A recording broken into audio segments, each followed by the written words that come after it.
Let's continue the conversation on this now, and we're joined by the Minister of Labour and Employment, Thulas Nxesi, talking to us via our cameras in the Eastern Cape. Minister, thank you very much for your time. I'm going to head straight into the nub of the matter here, Minister Nxesi.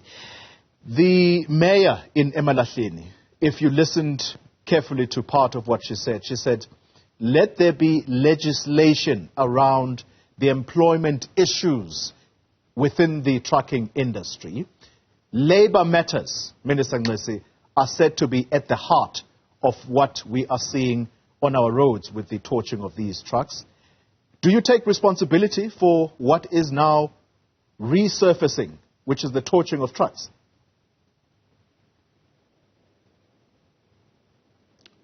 Thank you, Xoli. It's incorrect to say the labour matters are central to the torching of the trucks. When we met last year in June as an interministerial committee having the police, home affairs and transport together with us as the Department of Labour, we tabulated a number of issues, 11 issues. If you look into those issues, some are legislation related. There are about 4 issues which are related to the legislation.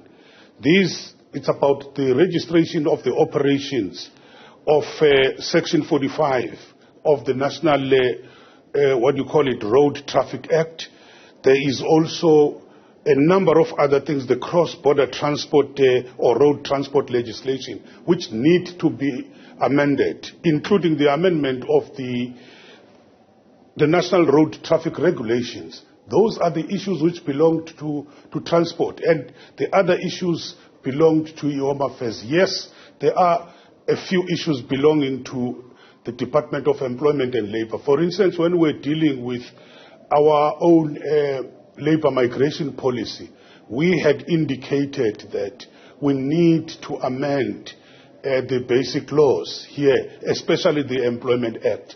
And that is a process. You don't just wake up and then you amend that law. It has to go through many processes. As I'm speaking now, that process, consultations were done towards the end of last year, and that process is at the level of NETLEC before it goes back to Cabinet and then it goes to Parliament. So that is what is happening. And amongst the other resolutions which we agreed on was to have joint inspections, a multidisciplinary team consisting of the police, the home affairs, our own department, including the municipalities. We have been doing that all over the country, and we have arrested some of the people who are illegal, who do not have the necessary documents. Even today, here where I am, we are going to be visiting a farm where we think that there are a number of illegal people who have been employed there. So we are doing it across. Yeah. So those issues, some of the issues belong to us and some belong to Home Affairs and even transport. Well, Minister Nxesi, I suppose time is of the essence here. How long is this process going to take for legislation to come into being? Let's just deal with the time frame, because as you rightly say, the Interministerial Committee was instituted in June of last year, and resolutions were seemingly tabulated back at that time. We're sitting in June, in fact July of 2023. How much work still needs to be done? Xoli, you must understand that the process of changing legislation does not just depend on the Cabinet. There are a number of processes. You have to publish these things for public comment. You have to allow for those people to respond, and you have to consolidate those public comments. And then the parliamentary process is on their own. It's not under our control as the executive. Parliament will take its own time because it's not dealing with just one legislation. It's dealing with a number of legislations. We had targeted that at least by the end of this particular year, we would be able to deal with this legislation. But I must also emphasize, we formed a committee, and this committee had the South African, what do you call it, the SATAU, the unions, we had the ADT, the unions which are always making a lot of noise, the all traffic, whatever.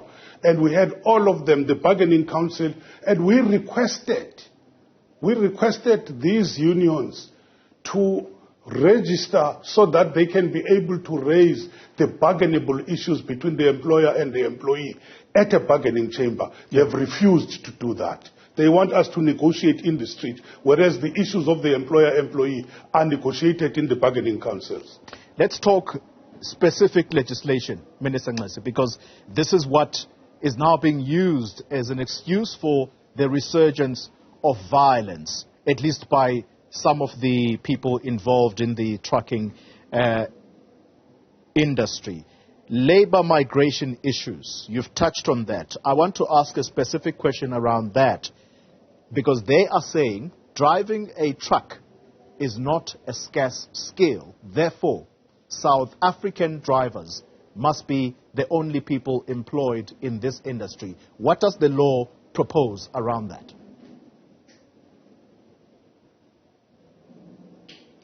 Well, we are looking into this particular matter, but I must say it cannot justify the senseless torching of the trucks, because what it does, it is adding on this rampant unemployment, is escalating it.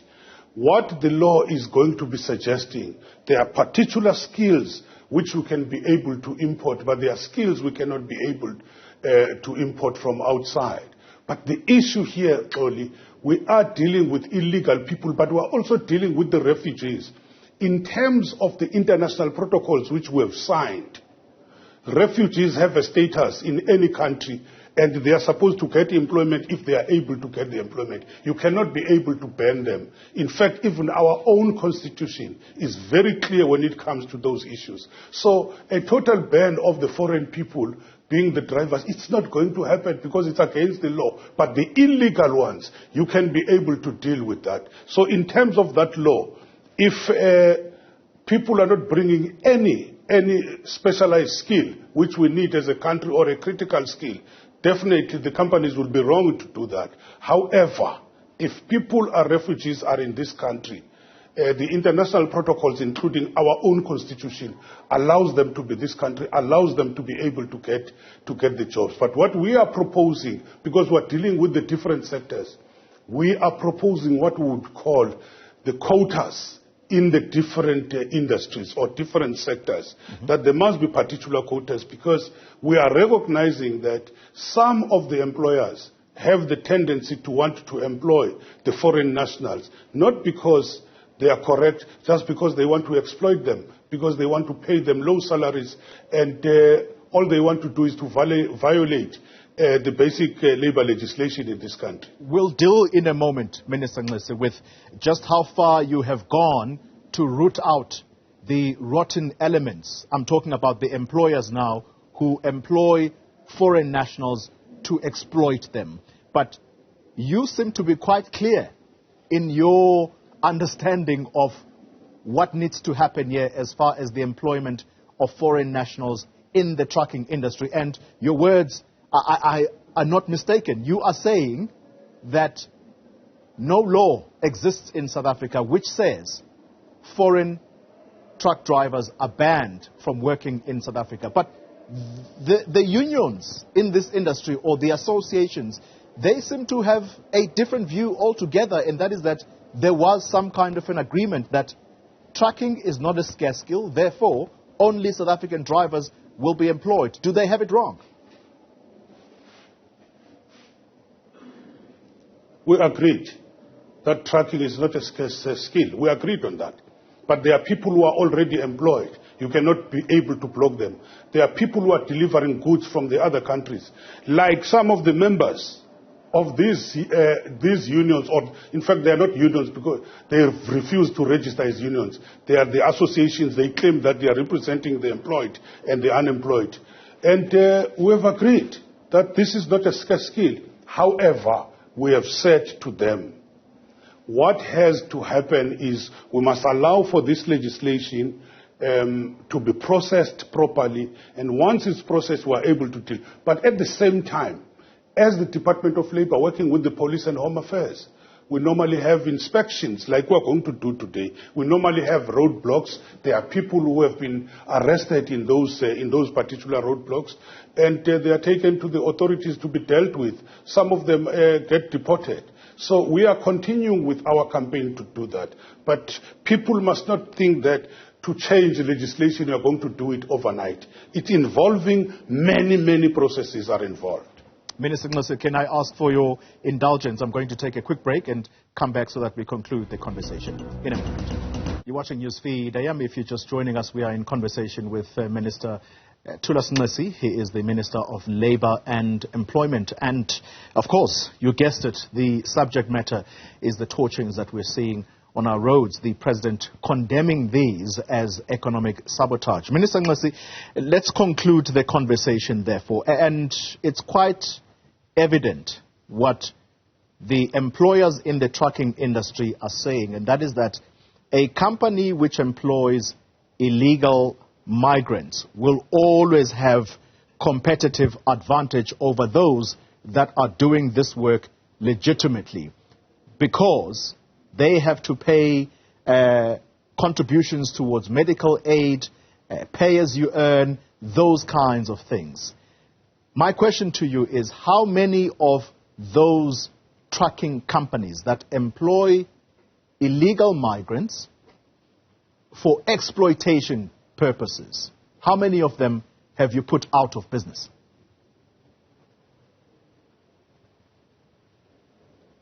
We don't have a right to put people out of business. All we have to do is to arrest them, and then they appear in court and the court deals with them. And I know that there are companies, I won't be able to have a figure, which we've been dealing with. But also it's not just us who have to deal with them. It is also the very employer associations which have to deal with their own members. So there are a number of them where we've been able to deal with that. By the way, we've even invited, when we go on inspections, the very same unions which are with us here to say, let them join us and do the inspection, let them show us where these companies are. Most of the instances, even if we're in a roadblock, we stop 100 trucks, we end up arresting only about 5 people, a very small number.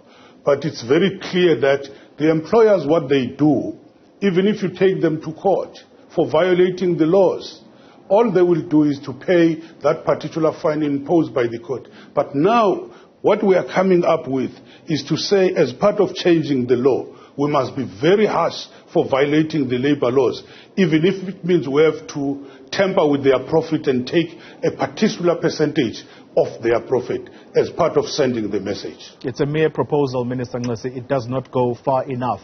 The problem at hand is that you have what the President is referring to now as economic sabotage. Business is literally being turned away. How long is this legislation going to take? Economic sabotage belongs to the police. It doesn't belong to the Department of Labour. And I've told you the processes which we are following in trying to change the law. Minister Nxesi, let's conclude the conversation on this point. So there was an 11-point plan coming out of your meeting as ministers, transport, your department, including Home Affairs, working alongside the trucking unions or associations, whatever you choose to call. Out of that 11-point plan, Minister Nxesi, how far are you as Labour in terms of your processes or legislation that needs to be approved? There are 2 major processes for us. It is about the labour migration policy, which we have already completed, and we are putting it into the different structures, and it will end up in Parliament, as I've indicated. We have done that particular task. The other task relates to, we have set up various task teams in the different provinces under the offices of the premiers, which are replicating what we have done at the national level. That has been done. We are also having these multidisciplinary inspections together with the different departments. That's what we are responsible for as the Department of Labour. If you look into all those points, they belong to the other departments. How long before that legislation becomes law? Or those labour proposals, perhaps I should say? I've told you that we're targeting the end of the year. So unfortunately, you can't just sit and wake up and say this must be done. It's going to depend on the National Assembly and also on the NCOP. Unfortunately, it has to go through the proper processes. And so what's your message to those who are torching trucks and blaming your department for taking time or taking too long? They are not informed. And it's very surprising because the very ADT has been part of these forums. We have been briefing them about the processes. We even requested them to make an input as we are dealing with this labour migration policy. So I think this is used just as a scapegoat in order to continue with other criminal activities. And these are senseless. Senseless in the sense that they are escalating what we say, the unemployment which is gripping this particular country. It cannot be accepted. And in some instances, they would say it's about the service delivery, but there will be criminals who are riding back on this thing. All I'm arguing is criminal activity cannot be accepted when we have opened processes where we're dealing with these issues and we're briefing the people almost on a monthly basis as to where we are in relation to all the processes. Do you feel, Minister Cele, your counterpart in the police, including intelligence, are failing you in this regard or are failing the country in this regard?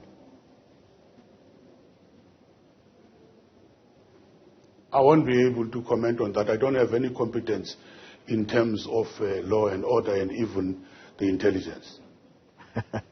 Minister Nxesi, you've just said that the torching of trucks, it's criminality. It's got to be dealt with by the police. If they don't have a handle on it, why is it difficult to say, unfortunately, they're failing? I cannot say it. You don't try and put words into my mouth. I won't say that. All I'm saying is I know that the police have been doing their work. They've been trying under very difficult circumstances. Minister of Labour and Employment, let me thank you very much for your time. Thulas Nxesi talking to us there from the Eastern Cape Province.